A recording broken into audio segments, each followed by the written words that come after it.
I'm Mark Sponsler, and welcome to the Stormsurf Video Surf Forecast for the week starting Sunday, April 24th.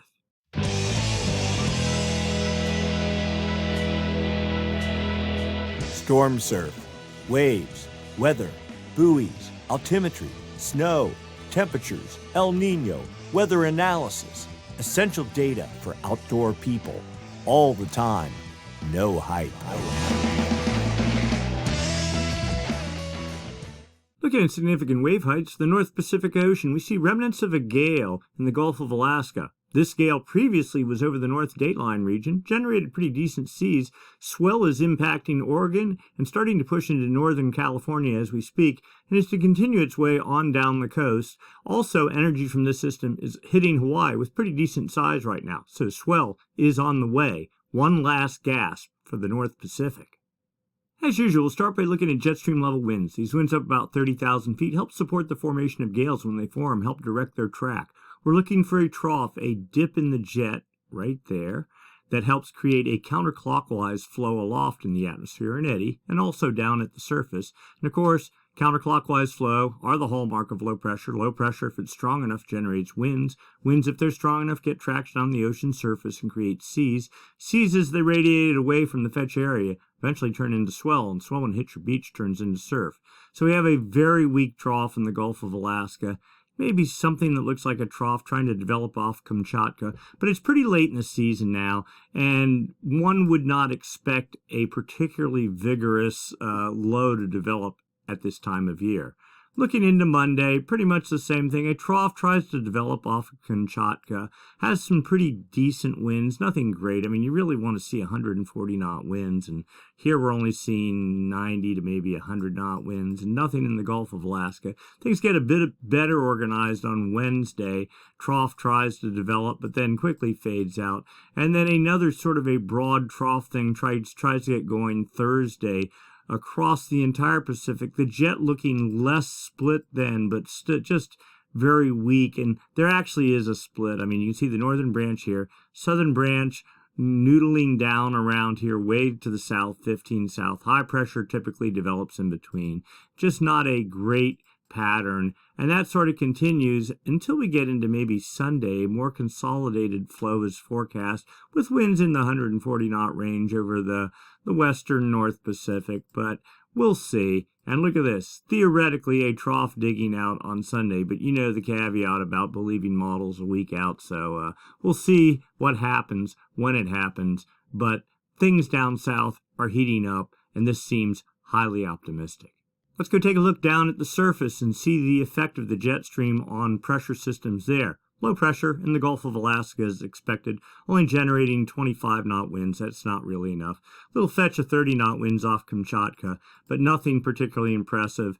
And as we get into Monday, that all fades out. Another low tries to develop over the, we'll say, North Dateline region, Kamchatka, as we get into Tuesday, but it quickly lifts north, fades out. This system here that's forecast on Thursday pushing off the Kuril Islands, Kamchatka, was stronger a day or two ago. Now only 30, 35 knot winds. We'll see if that even materializes. And then quickly weakening. Theoretically, all that trying to push into the Gulf as we get into Sunday, trying to organize with only 25 knot northwest winds, probably not even enough for any meaningful wind swell. So North Pacific looks to be going to sleep. That said, back a week ago, extratropical storm Malacus developed off the Kuril Islands. It created 40-foot seas briefly, faded, then redeveloped in the Gulf of Alaska. Swell from that system, 25, 26-foot seas off the U.S. West Coast on Wednesday, Thursday. That impacted California on Friday. Pretty large, roguey kind of raw swell developed, but still made for waves. And right behind that, this is what we're really starting to focus on now, was this gale that developed on Thursday over the North Dateline region with 34-foot seas pushing east while fading. Swell from this system now is impacting Oregon down into California. Longer period energy starting to show up in Northern California. Not particularly a lot of size, but perhaps some swell to result. And that gets us to the present. So swell likely into California and Hawaii. Hawaii's actually got some decent size. They were near triple overhead waves at top spots, the little bit we checked earlier, and it's not nearly that much size expected into California, but rideable surf probably for the next day or two, but then quickly dissipating. Then looking to the future, we're looking for any sign of, well, there's 20-foot seas. We're really this far. When you're over in here, you need 35-foot seas, something like that, to have a meaningful impact. There you go, 29-foot seas right there, the highest seas over the whole domain, and that's on Thursday from that low, pushing off Kamchatka, but quickly fading. Maybe some swell for Hawaii, we'll call it background swell, and certainly much less for California, if even noticeable at all. And that takes us a week out, and then the North Pacific not looking particularly impressive. So then we take a look south. Back a week ago, a gale developed off New Zealand with 28-foot seas, a stronger gale in the southeast Pacific with, about 35-foot seas. Swell from this system is starting to hit California as we speak, and swell from this system is peaking in Hawaii, also bound for the U.S. West Coast. It made its way across the Pacific with, 29, 30-foot seas, but the thing was, it was aimed well to the north, so a decent shot of early season southern hemi swell is expected. And yet a secondary, smaller system in the southeast Pacific is expected to arrive on Thursday through Sunday the 1st. And you can see as this system pushed small, not giant, in the southeast Pacific, but some swell is to result.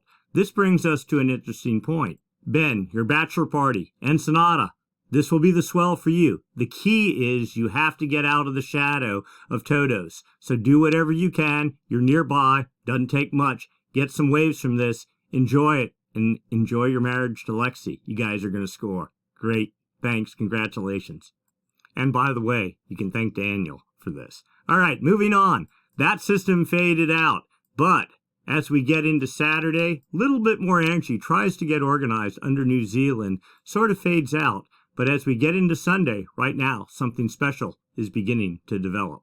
Gale is forecast building under New Zealand with 30, 31-foot seas, maybe into the 34-foot range over a pretty good area, then redeveloping again on Tuesday with maybe 39-foot seas. Let's check this out. Yep, 39-foot seas, all aimed pretty well off to the northeast, fading with yet a secondary system behind that with 42-foot seas, and that might be a little bit overstated, but also lifting pretty well off to the northeast and fading. So yet more southern hemiswell and bigger is expected as we get, a week past whenever that system was in the water, maybe a little bit more. Energy aimed towards Hawaii and the U.S. West Coast, certainly putting us in a position where it looks summer is starting to take over, the northern hemi going to sleep. So, change your quiver. You don't need the guns. Now we're into shorter boards and fun surf.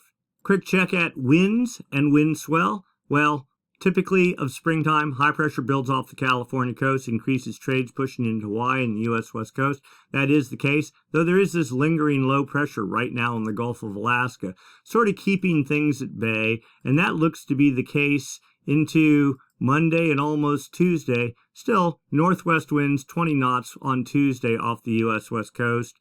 California North and Central California. Trades stronger than normal, but not atypical this time of year. Springtime trades in the Hawaiian Islands. So we get into Wednesday, same deal, 20-knot winds along the exposed California coast. Trades sort of fading, some for the Hawaiian Islands. Then theoretically, you see low pressure building here in the Gulf. We'll see whether that really happens as we get into Friday. Still, northwest winds, wind swell for California. Trades for the Hawaiian Islands. Would love to see some swell from this, but you really need 30 or 35 knot winds. Saturday, pretty much the same deal. Trades picking up, high pressure in control here. You can just see stronger fetch of 25 to 30 knot northwest winds along the central and North California coast. And a broad fetch of easterly trades at 15 to 20 knots pushing into Hawaii. Same sort of deal on Sunday. Trades even building to 30 knots off of Northern California. More wind swell, and that puts us 180 hours out. So, a little bit of swell from the north, a little bit of swell from the south, and wind swell in the mix. Find your protected spots. A quick look at precipitation for California right there. Well, we think it's all over. We're going to do a quick discussion here in a second. We're just blasting through, looking for any sign of precipitation or even snow in the mountains. And we're almost a week out, and we're not seeing it. High pressure in control. Snow forecast dashboard for Olympic Valley, Squaw Valley. Not nary a flake of snow is forecast. But things have been pretty interesting. The late season dump we got our data right here. So through April 11th through April 22nd, the last dump up there, a total of 86 inches fell above 8,000 feet. That's pretty impressive.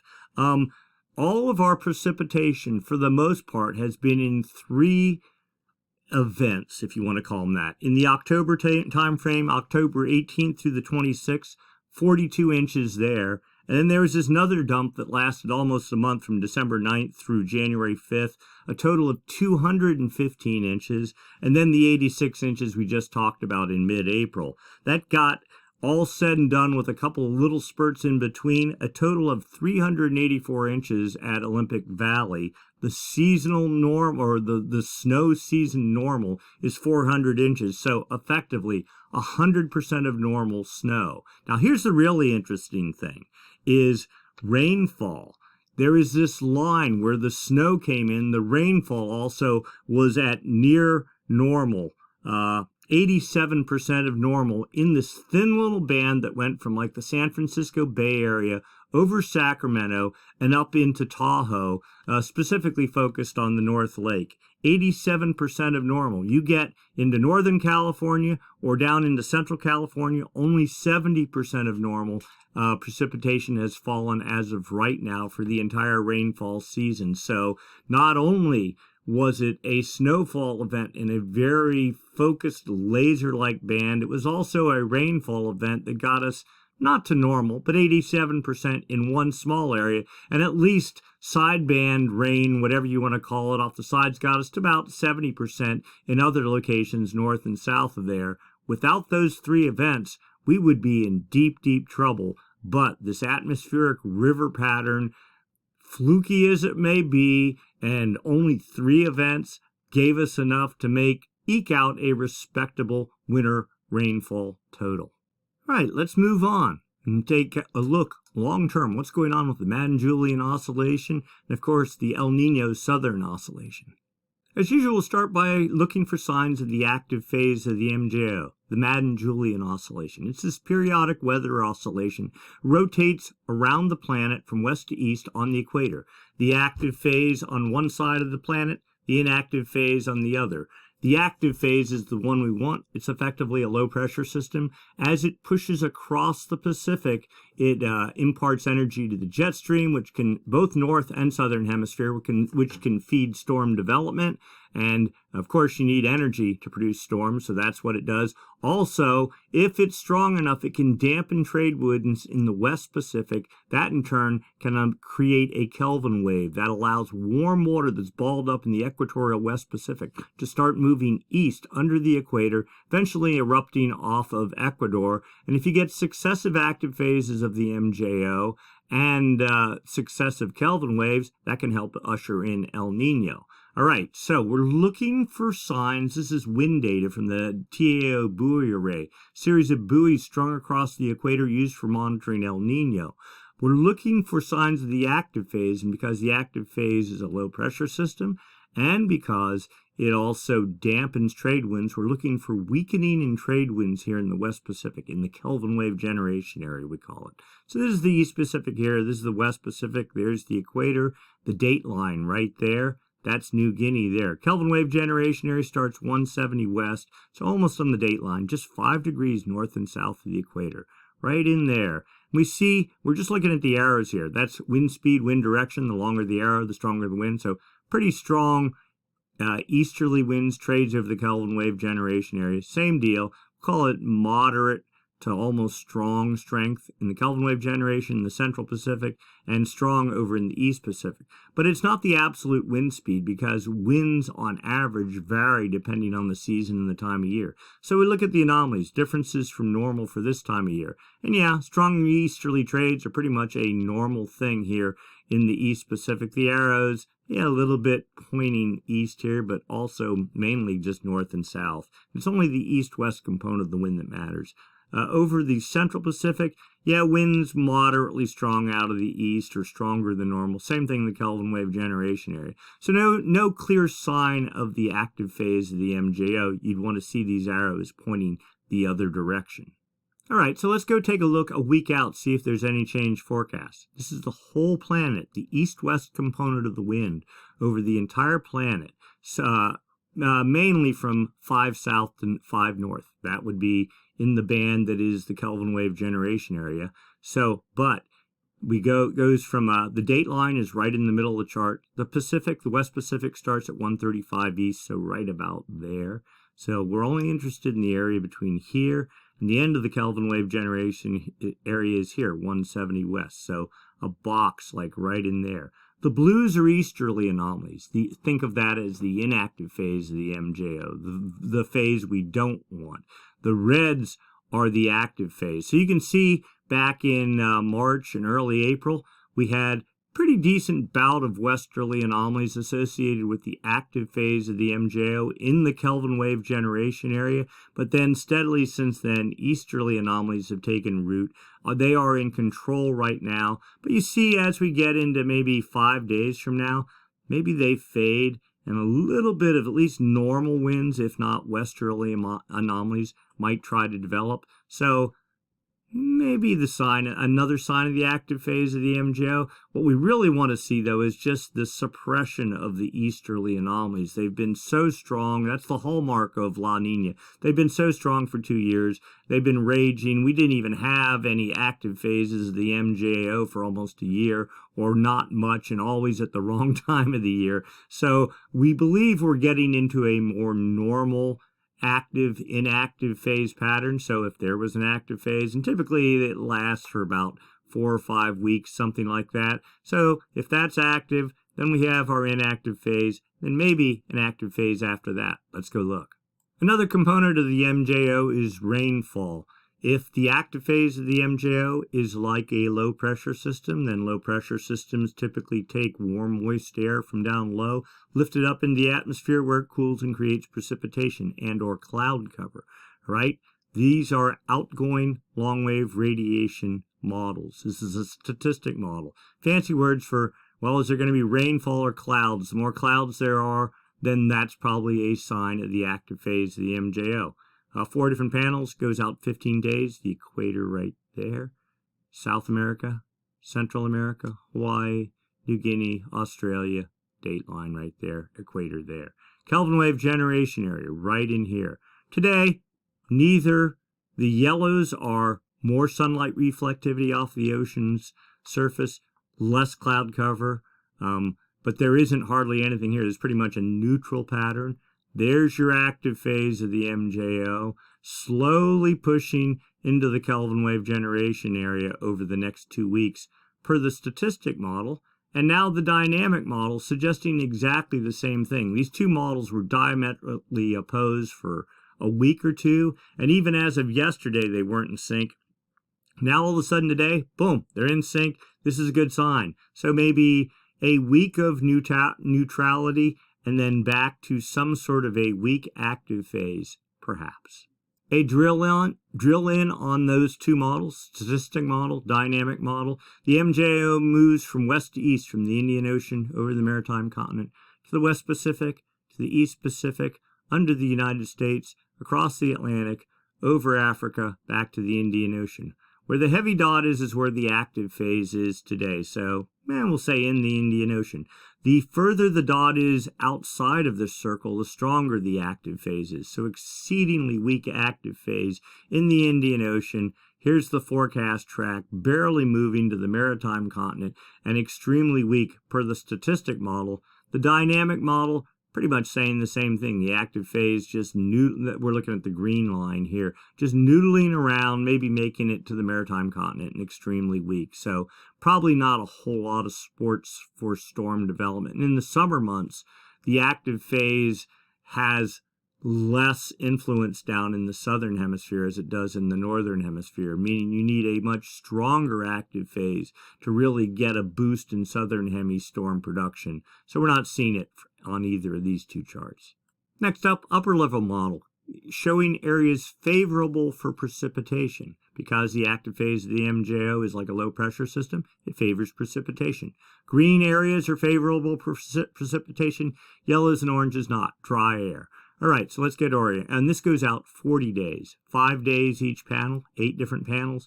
There is South America, Central America, New Guinea, Australia, the equator right there, the date line roughly there. Kelvin wave generation area. This is where the active phase has to be to impart energy to the jet stream.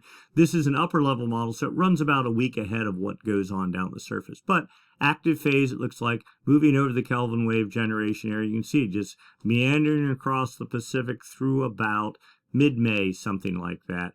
And then kind of a neutral pattern until the inactive phase sets up later in May, making its way across the Pacific. So if there was ever a good time for storm production, it seems like, at least in over the next month or so, we're probably starting to approach it. The CFS model, a dynamic model, going out a month.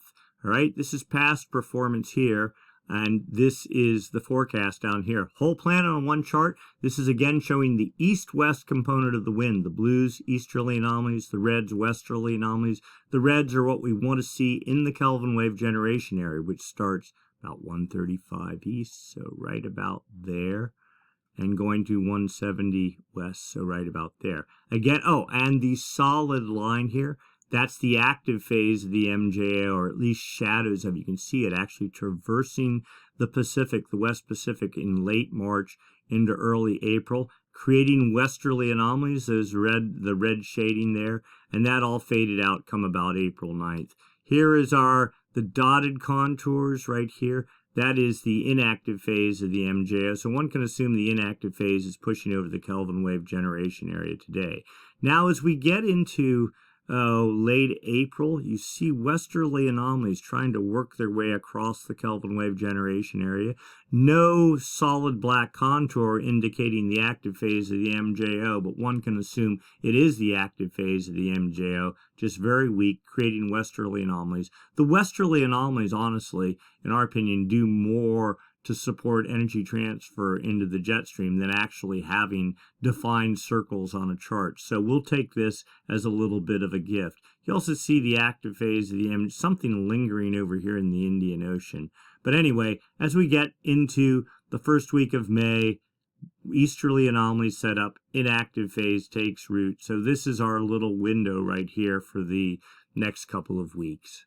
And then finally, the 3-month CFS model. If you don't believe a model going a week out, why would we even show a model going 3 months out? Well, at least it's fun to gander and window shop.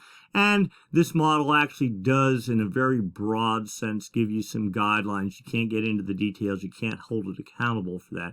But it gives you a sense of what's going on. No, it takes a lot of stock in this model because, guess what? It's their model, of course. But it actually does do a reasonably good job. All right, so again, east-west component of the wind, the blues, easterly anomalies, the inactive phase of the MJO, the yellows, the westerly anomalies, active phase of the MJO. But what has happened in the past is down here. What's to come is up here. The main thing you notice is, yes, lots of easterly anomalies, and they continue, but notice they were focused. There's the date line right there. They were focused on the date line, and in the next week or so, this shift is supposed to happen, and they're all supposed to sort of nudge off to the right, becoming focused. Well, California, the Northern California is about 122 west, so dead right over the California coast. That's okay. It's summertime. There won't be any rainfall, but it's better than having this situation in the dead of winter. You notice there were little fragments of westerly anomalies at time this winter, and that's probably what allowed us to get the precipitation that we spoke about earlier. The other thing to notice is westerly anomalies were lined up along here, And the leading edge of those westerly anomalies, as the easterly anomalies push off to the east, start encroaching into the Kelvin wave generation area, making it to almost the dateline. All right, so let's overlay the MJO, see if that tells us anything. Right, solid contour, active phase of the MJO. Here's this big, broad, active phase of the MJO that as of today is officially over and done with. You kind of get this sort of mixed pattern going on for the next into the early part of May, then an inactive phase, then an active phase of the MJO. But what is driving this westerly anomaly pattern to start encroaching more into the Pacific? We'll overlay the low-pass filter here, and this really tells the story. In fact, we could almost get rid of the MJO component of this. And you see, so the black contour, which typically on the MJO thing is the active phase of the MJO, well, this is also, which is a low-pressure system. The low-pass filter is a low-pressure, high-pressure bias filter. So you see low pressure this past winter, December 25th, focused at about, what is that, 90, something like that, 80 east, well in the Indian Ocean. And then as you look up here, you see it sliding off to the east, and the leading edge here, not moving much, but slowly inching its way to about 165 east. We were hoping it would get to the dateline by the end of this model run, but the model's sort of reeled back a little bit, but it's still consistently showing these two, like basically a split second contour line developing. The other interesting thing that happened this week is this is the high pressure bias. Call this the La Niña indicator, and this is the El Niño indicator. The El Niño indicator for the past 2 years has been over the Indian Ocean. Australia's got pummeled by precipitation. The past winter, Japan got piles of frozen precipitation, while we've stayed more or less high and dry. We get our little spurts, but that's it. But so the high pressure bias, which has been focused over the dateline this past winter, as we said before, moving to just off the California coast. The second contour, which was supposed to fade out sometime in May, is now projected to continue. So a bit of a battle between two competing pressure systems here. Anything we could do to get the low pressure bias to move further into the Pacific, the better, because that's what imparts energy to the jet stream. And if the jet stream has an ample supply of energy, it will eventually wander. One, will form storms that create surf, and two, in winter months, will create precipitation into California.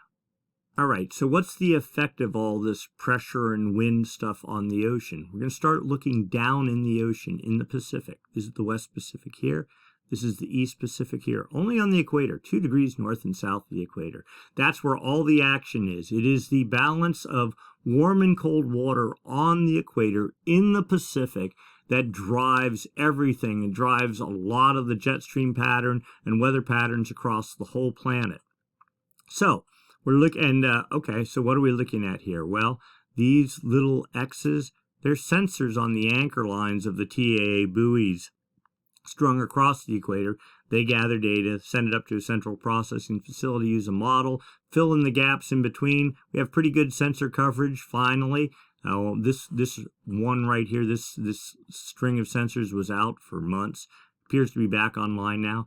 All right, and what do we have? The 29-degree isotherm, that's 29 degrees centigrade, that's pretty warm water, holding about like it was last week. The 28-degree isotherm at about 176, 177 west, that's about where it was last week. The 24-degree isotherm, if anything, is getting deeper still, not significantly, but again, the past 2 winters never made it east of 140 west. Now it's pushing the whole way into the Galapagos. That's a good sign. That means the trades have lightened some, allowing warm water at depth to move off to the east, or at least to slow down the upwelling process by stronger than normal trades here in the East Pacific, allow sunlight to beat on the ocean surface, warm it up a little bit. But it is not the absolute temperatures. It is, again, that deal. Differences from normal for this time of year. And we have some interesting news here. All right. So +4 degree anomalies. That's a lot of warm water here in the West Pacific. The leading edge of that warm water, I think, was back at 150 or 149 last week. It's now at almost 145 degrees west, so it's moving east. We think there's a Kelvin wave in flight, driven by that batch of westerly anomalies in late March and early April. It's slowly, we keep watching this line, it's just inching this way. The other thing, last week, there's a pretty big pocket of cool water right here. This warm water here was some of its remnants from a previous Kelvin wave that erupted there from the active phase of the MJO. I think it was in February or something like that. Or maybe it was even around January. That's fading, but we think some of this might also just be warming from the sun as well. But of most interest, this cool pool here was 2 weeks ago, 3 weeks ago, was pretty strong, and like buildings like, oh no, here comes La Niña again. Now it's crashing and dissipating, and it appears another Kelvin wave is pushing off to the east. In fact, there's another set of data here, just a different model. It's showing the same thing too. It's showing the leading edge. We could probably pull that right there. Yeah, about 148, something like that. So it is definitely moving off. And the cool pool that was here, that was taking over, yes, it's still large, covering a lot of area, but weakening in intensity. And there's more data will show you that supports that thesis as well. See surface height, right? This is not wave heights. This is actually the sphere, where it's measuring the sphere of the ocean. If you take the waves out of it, the wind waves, the tides, is the sphere of the ocean higher or lower than normal? Positive numbers suggest warm water at depth. Warm water expands, creates a bump on the ocean surface. Or if you have strong trades blowing, they'll take water mounded up over here. But most of it is used to sort of give you a sense of where warm water is. So let's get organized here. Equator, EQ right there. There's the date line right down the middle. Chile, Peru, Central America, Hawaii, those little dots there. And New Guinea right there, Australia down there. All right, so warm water balled up in the east, but this little finger of higher than normal anomalies, which we're calling warm water, is pushing off to the east and has been doing that for weeks now. We actually went, in fact, maybe we can go take a look here real quick. All right, so we're looking at ocean currents. This is the equator right here. That's New Guinea there, okay? Philippines up there. And you just follow the little arrows here along the equator, moving from east to west. Okay, that's pretty typical. But what you want to see during El Niños, you'll see that this current direction change, and you follow this line up here, the counter current, and it's pushing the whole way across to the west, almost the whole way across. Well, let's see how far it goes here. Let it reset. Almost the whole way across the Pacific. You can see trades, or the current pretty strong here, driven by trades. A lot of this is trade wind induced, but you get the sense there's a return flow of warm water, making it not on the equator, just north of the equator, maybe up at about 5 degrees north, something like that. So something so we're monitoring that.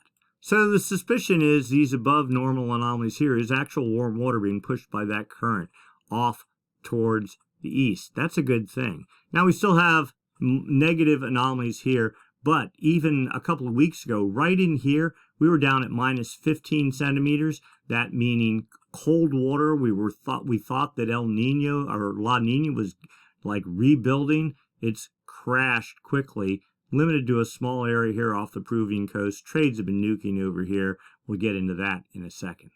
Upper ocean heat anomalies, same sort of deal. It's actual ocean temperatures is the West Pacific here, East Pacific here, but it's over time. Back last May, Kelvin wave, warm water pushing west to east. In June and July, it was a series of 3 Kelvin waves, and then as soon as we hit July, boom, cold water showed up. 1, 2, 3 upwelling Kelvin waves. Basically, the return of La Niña went the whole way through December into January, and then we had the active phase of the MJ over the West Pacific, created westerly anomalies, took warm water, pushed it the whole way across the Pacific. As you can see, that's all but gone now. Then we got this buildup of cold water right here. We're going, oh my gosh, here it comes again, just like this. But no, it's quickly fading off, and then you see what appears to be the leading edge of warm water, making it to about 155, 156 west. This is the suspicion that another Kelvin wave is developing and pushing off, driven by the active phase of the MJO, right here in the late March, early April time frame. Not a super particularly impressive westerly wind burst, but if it was enough to get warm water pushing off to the east, so be it, we'll take it. So that's what's going on under the ocean, but at the ocean's surface, it's a different story. So let's get oriented here. South America, Chile, Peru, Central America, Hawaii out here, the equator right here. Blues colder than normal temperatures.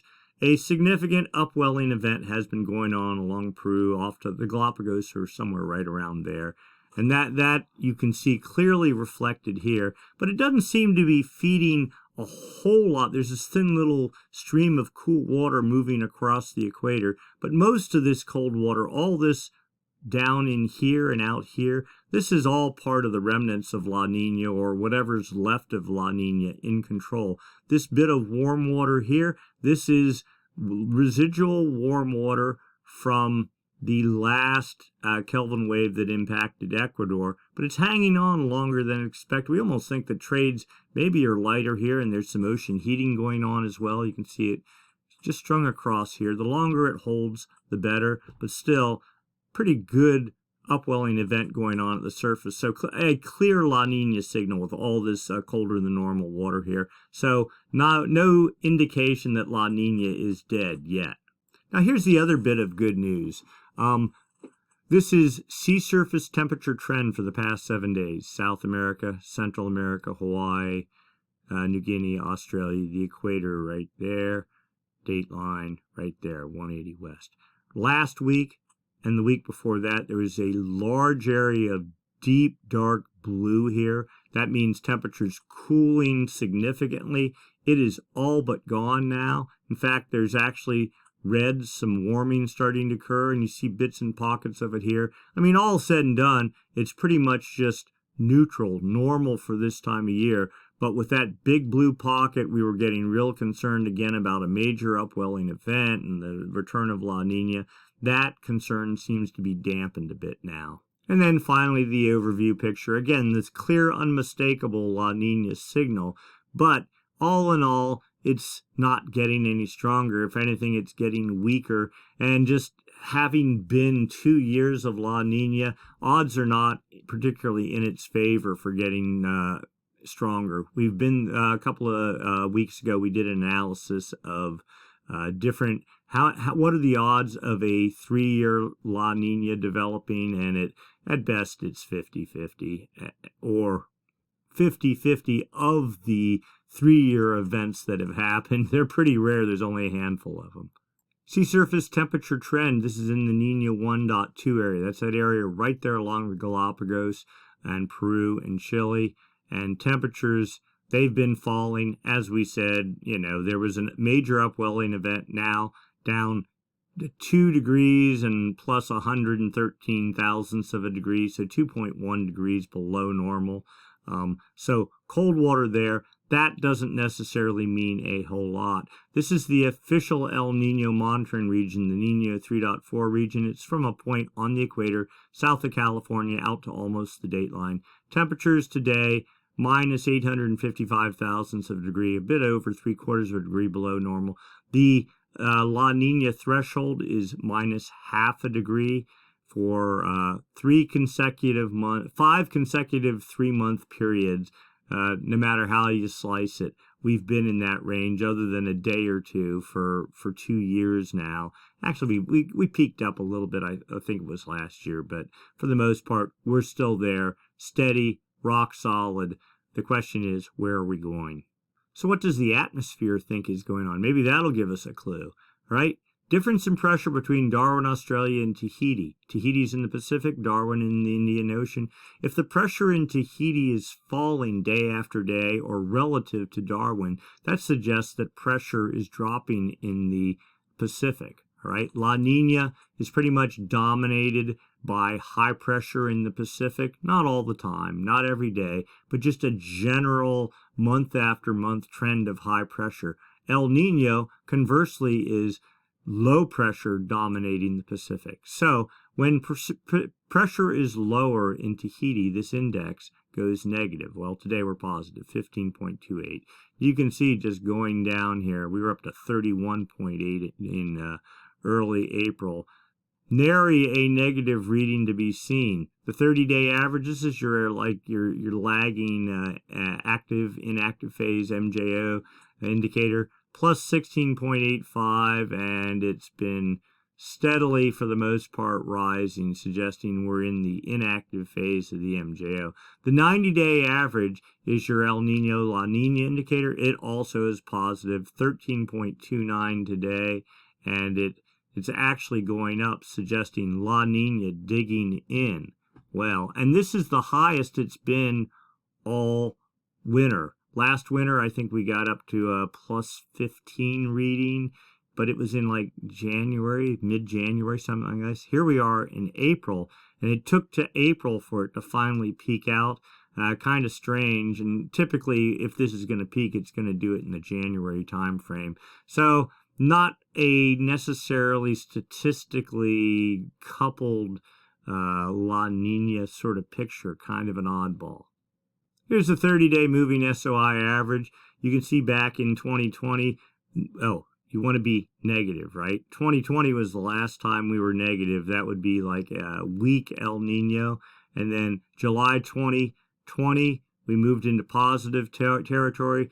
The upward spikes are the inactive phase of the MJO. We kind of got a break last summer for a little bit. We had some Kelvin wave activity. Then we've again been on this steady upward trend.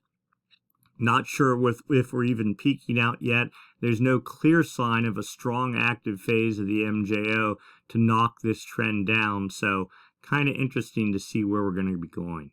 So the official forecast for sea surface temperatures in the Niño 3.4 region from the CFS version 2 model. All right, so here's about where we are now. Temperatures 1 degree or so below normal.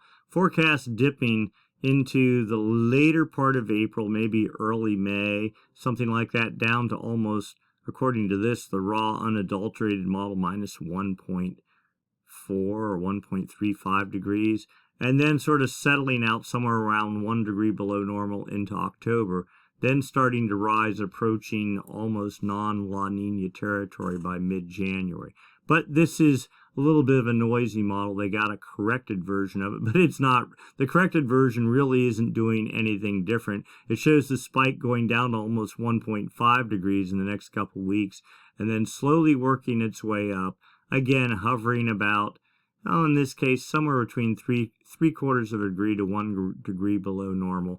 And not till about November do we start on an upward trend. Even if that were to occur in November, for the jet stream to respond and all that kind of stuff, you're done with winter before it matters. So this model suggesting effectively another year of La Niña this coming winter. Not good. Now that said, and we've looked at some of these other models. In fact, we'll go do it real quick.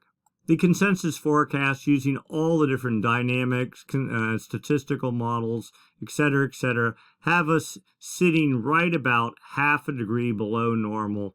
Let's see, September, October, November, December, and only about in November do we get above the La Niña threshold, but still not even reaching neutral. 0 is the neutral line. So the heavy lines here are the sort of the consensus of all these models, the spread of all the models you can see from one extreme to the other.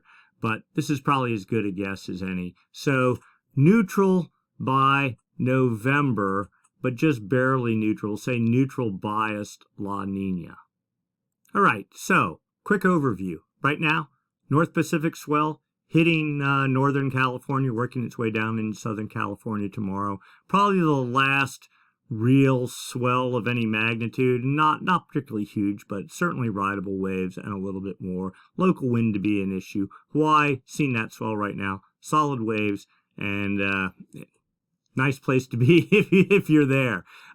The other good news, though, is southern hemiswell is hitting right now in north and southern California. Probably going to get buried by that north swell. Another one right behind that, and yet another one behind that. And then of more interest, a stronger system developing from under New Zealand with a secondary pulse behind that. Clearly the southern hemisphere is waking up. Hey, Ben, on your trip, have a great time. You'll get some surf. Be sure to get out of that shadow so you can get good exposure to the southern hemiswell while you're there. And beyond that, looking long term, well, it looks like La Niña hanging on for a while. Hopefully it's weakening. Its influence on the atmosphere won't be as strong, and that will give us the opportunity to get more storms in here. Yeah, it wasn't a great winter we had, but we had surf. And the summer probably won't be a great summer, but we'll have surf and make the most of it. And let's hope that La Niña clears out pretty quickly. All right, if you enjoyed the video, give us a thumbs up. Comments, questions, concerns, just write them up there. And subscribe if you like. Hit the Stormsurf icon down. Where is it? Down there, lower right hand corner, and you can subscribe to get automatic notifications when we post the video. Other than that, thanks for watching. We'll do this again next week, same time, same channel. Thanks for watching. Be safe and get some surf. Thanks.